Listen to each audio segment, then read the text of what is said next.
As the ship sinks, the double hull lining disintegrates in successive implosions. Finally, the engine drops out the bottom of the ship and the hull separates at frame 65. By the 1970s, oil bulk ore carriers, or OBOs, were a new kind of combination vessel, a hybrid of two existing vessels, an oil tanker and a bulk carrier. OBO vessels are capable of carrying both solid and liquid cargo, strong enough to withstand heavy loads and high stress levels from cargo like iron ore. In 1971, Waterline launched their first bridge-class OBO vessel, Furnace Bridge, and their second, Tyne Bridge, followed in 1972. During sea trials, the crew of Tyne Bridge reported 19-foot-long cracks developing in deck plates on the starboard side and 11-foot cracks on the port side, running from the hatch corners of frame 65 directly in front of the superstructure. Shipbuilders in the yards where the bridge-class vessels were built regularly referred to them as floating death traps because of the cracks and the lack of protection against heavy seas for the flush deck hatch covers. A flush deck is a straight, continuous deck that runs from bow to stern. It's exposed to the wave action of the sea. The hatch covers on the bridge-class vessels are essentially sheets of metal that sit on top of the hatch. A sheet of metal that's not reinforced can bend or buckle, and the shipbuilders had a sense of this. In 1975, motor vessel Derbyshire was the latest of the company's 6 bridge-class OBO vessels. It was built by the Swan Hunter and Wigham Richardson shipyard in Wallsend, just downriver from Newcastle upon Tyne for the Waterline. Waterline Group are involved in financing and owning ships like Derbyshire and the Bibi Topaz, which was involved in another interesting story where saturation diver Chris Lemons was cut off from his ship 100 meters below the surface. I'll leave a link to that video here. Originally launched under the name Liverpool Bridge on the 5th of December 1975, Derbyshire was registered in Liverpool on the west coast of England, which was also home to 17 of its 42 crew. It entered service in June 1976, and during sea trials there was an explosion in the boiler room that killed 2 crew members. In 1978, Liverpool Bridge was renamed Motor Vessel Derbyshire, which was the 4th vessel in this company's fleet to take this name. Derbyshire was a double-hull ship measuring 294 meters long. It had a beam of 44 meters wide and a draft of 18 meters deep.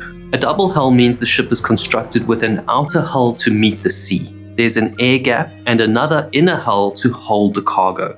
It was powered by a Burmeister and Wain diesel engine driving a single propeller, which gave it a maximum speed of 15.5 knots. On the 11th of July 1980, Derbyshire departs from Quebec Province, Canada, bound for the port of Kawasaki in the Kanagawa Prefecture of Japan.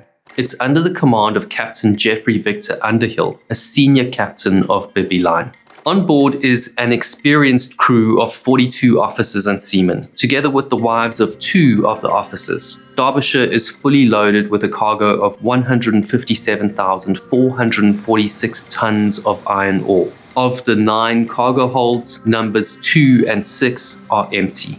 The vessel exceeds the 16-meter draft limit set by the Suez Canal, so it has to take the long route, sailing south along the west coast of Africa, around the Cape of Good Hope, and across the Indian Ocean. Throughout the voyage, Captain Underhill follows weather routing advice issued by Ocean Routes, a commercial weather routing company. In September, after nearly 2 months at sea and a voyage of nearly 16,600 nautical miles, Derbyshire enters the waters of the South China Sea. It's coming to the end of the hot summer and the start of the typhoon season.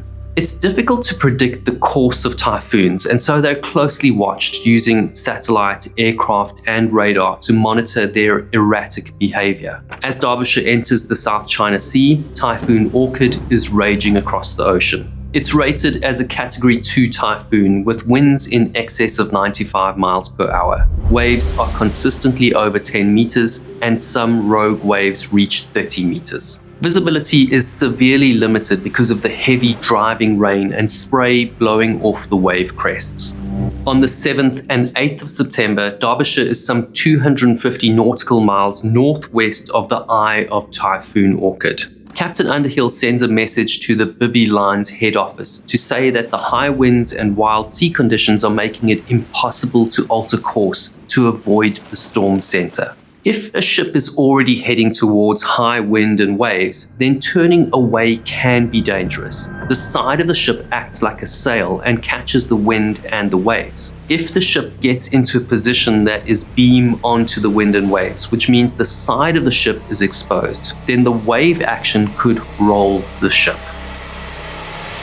At 1700 on the 9th of September, Derbyshire is 250 nautical miles south of Okinawa. Underhill sends another message to the head office. He says he's going to heave to and ride out the storm before continuing to Kawasaki. He slows Derbyshire down, keeping the engine revs just high enough to hold the bow facing into the wind and towering waves that slam over the bow. Within minutes of the message being sent to head office, Derbyshire disappears from radar screens. If the ship did send out a mayday call, it was never received. Exactly what happened to Derbyshire is a little difficult to unpick because some reports are speculative and others have been retracted.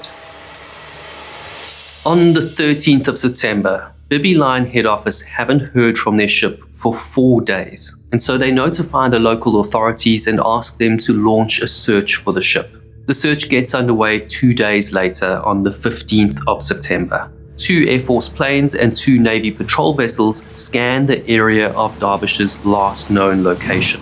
Several large oil spills are located 40 miles from these coordinates. No other wreckage is found. The search is called off on the 21st of September and the ship is declared lost. 6 weeks later, a severely damaged lifeboat is spotted by a Japanese tanker 380 nautical miles southwest of Derbyshire's last known position. When the families of the crew are told that Derbyshire has been lost, they're devastated and shocked that such a new and large vessel could just disappear. They ask for an official inquiry into the loss of the vessel, but the government refuses because without any evidence of the state of the ship, an inquiry won't be able to provide the answers they need.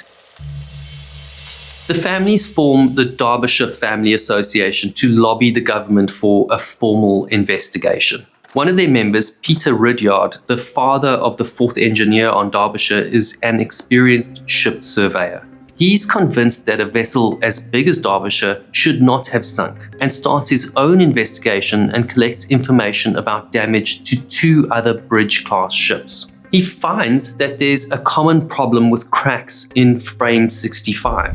Each vessel he studies suffered structural cracks, especially around frame 65, where the bulkhead separates the cargo and the engine room areas, directly in front of the superstructure of each vessel. The links which join each girder at frame 65 are misaligned by as much as 25 to 40 millimeters, significantly weakening the vessel's structure. Crew and engineers aboard the vessels regularly report finding cracks in the hull plating. He sends his findings to the Department of Transport in September 1982 and again in June 1983, but never receives a response. In July 1985, the Department of Transport issues a draft report that suggests the Derbyshire may have been lost due to damage in front of the bridge in the region of frame 65. But almost a year after that, in March 1986, the official report is published, downplaying cracks and saying there may have been a variety of reasons.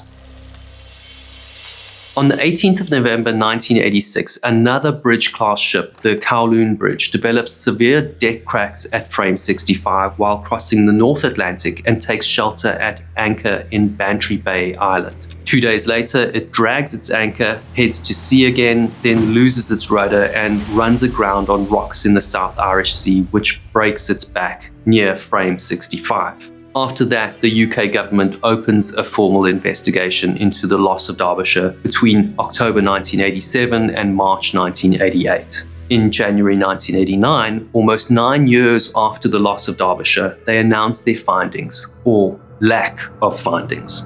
For reasons stated in this report, the court finds that the Derbyshire was probably overwhelmed by the forces of nature in Typhoon Orchid, possibly after getting beam on to wind and sea off Okinawa in darkness on the night of the 9th of September 1980, with the loss of 44 lives. The evidence available does not support any firmer conclusion. Between 1990 and 1992, there's a documentary produced about the disappearance of the Derbyshire. A book is written. A politician from Liverpool lobbies the government to reopen the inquiry. And the Derbyshire Family Association gathers 47,000 signatures on a petition which they take to number 10 Downing Street to put even more pressure on the government. But they don't reopen the investigation.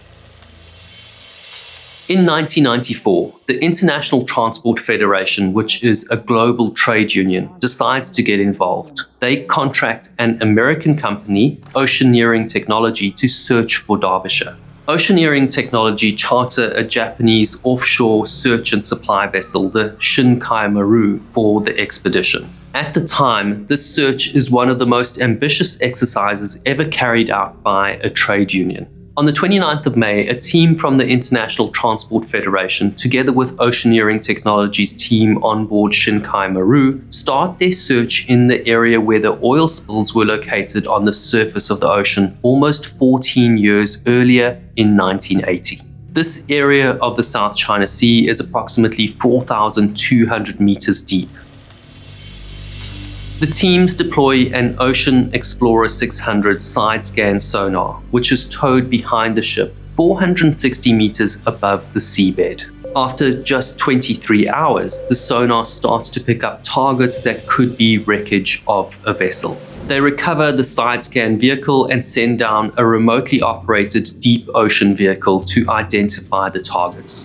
The Magellan 725 ROV positively identifies the target as wreckage of a vessel and recovers a small amount of the iron ore cargo that covers the seabed and parts of the wreckage. Derbyshire has been found almost 14 years after disappearing below the waters of the South China Sea. Before Shinkai Maru leaves the area, the ROV places a memorial plaque onto the wreckage. Finding the wreck forces the British government to take action, and a second exploration is planned at a cost of £2 million to the British government and the European Union. The second expedition is conducted in 2 stages. The first in 1997 to establish a broad overview of the wreckage, and the second in 1998 to make a more detailed inspection. 135,774 photographs are taken, then stitched together to create a larger picture. About 2,500 separate items of the wreck are identified, and close to 200 hours of video footage are recorded. The evidence is studied, and a report setting out the findings is published 11 months later. The hatch cover on the forecastle at the bow of the ship is left open by the crew, allowing water to flood the bosun's compartment. The extra weight from the water makes the bow settle lower in the water. Waves continue to pound the foredeck, damaging ventilator caps, which lets water into the forepeak ballast tank. Waves breaking over the hatch covers on deck start to buckle the metal sheet that's not reinforced, proving the shipyard workers right with their death trap prediction. The hatch cover on hold number 1 breaks under the weight of the waves, flooding the hold, driving Derbyshire's bow under the surface. The hatch cover on hold number 2 with no cargo is next to go. Each successive hold hatch rapidly succumbs to the waves, driving Derbyshire's bow deeper below the raging sea, perhaps so quickly that the crew don't have time to make a distress call. We can't be certain, but the official report says it takes around 2 minutes from the time the first hatch cover caves in to the time the ship sinks. As the ship sinks, the air gaps in the double hull start to implode. As one folds in on itself, it sends shock waves through the hull of the vessel, weakening the next until each compartment disintegrates. The engine room is one of the last to go. As the double hull under the engine room gives way, the engine falls out from under the ship. The stern and the accommodation above separate from the hull. Frame 65 plays no part in the loss of the vessel, but it looks to me like the final separation of the stern section was around frame 65. The families are shocked because the report implies that the highly trained crew were negligent to leave a hatch open. On the 5th of April 2000, the British government reopens the official investigation into the loss of Derbyshire. It runs for 54 days, and evidence of several expert witnesses is recorded, which reveals a new explanation and takes back some of the findings of the second expedition. Closer examination of the evidence shows that damage caused by the raging seas to air vents on the foredeck starts to flood the bosun's locker, forcing the bow down below the waterline. This allows the pounding waves to smash each successive hold hatch. The investigation concluded that the crew were not to blame, which was a decision that the families welcomed and accepted. As a result of their findings, the investigation made a number of significant recommendations to improve ship safety, which were gradually implemented over the following years. Other bulk carriers at the time, like the Edmund Fitzgerald, which sank on Lake Superior, had a similar type of hatch cover to Derbyshire. I'll leave a link to that video here.